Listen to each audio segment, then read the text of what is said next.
Kubor nakaslem jong unongsan hima.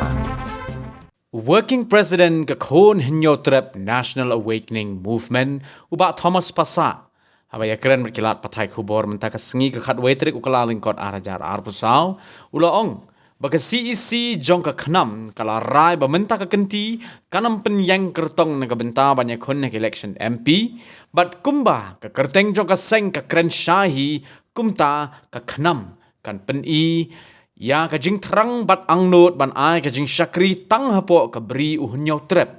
Henry wat lakat taru kum ka seng kan hapan bishar banyak bha yanu kan ai ka jing kershan hagabaya day bat kaniki election MP kaban wan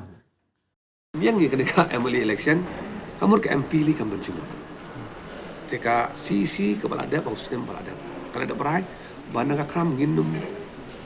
penyakun yang ketika MP election. Take, but take ngin pen i ialah kisap kipong, ngin pen i ya kejing simkia kejongi, ngin pen i ya tak kejing angnut kejongi bentari kam, na ketika Islam juga ada sekonsep. Take na kebentar. Jait menerima kasih ke jongi kumbang ilatif saya kedar kaknami ketika seng balak tau kerpang tangan nak bentak uhnya tu nak kata-kata tangga kerteng ru kalau saya kedar ni ngimla benda sagaru hills ngimla benda ciwi bi jaka bangin ong ba ngin klannya kaknam politically nak kata ngin ong ba ka MP ru ngin pun Henry nak seng pada ngin hapet pada ba yanong kersan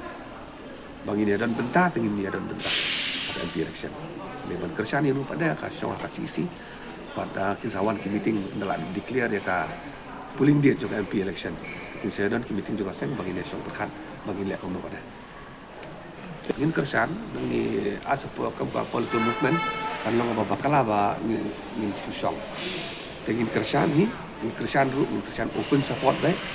Henry ingin sampai cua ya nu nah baca dia kalau abakan enam gayeng mentah ya kinu badan bentah ke BCP tingin teriak namar kum keseng i bah kini kisan sedek ki doa zakat saw haduk mentah ngin jong hun ya kajing sensar siliang kemat jong kesarkar BCP hagi bobon ki bentah ye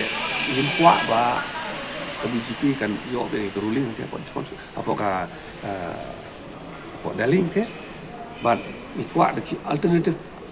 party kin wan no ban sinsha nang ba ka secularism jong ka ri india hi ngin yai penne ya pun sa pada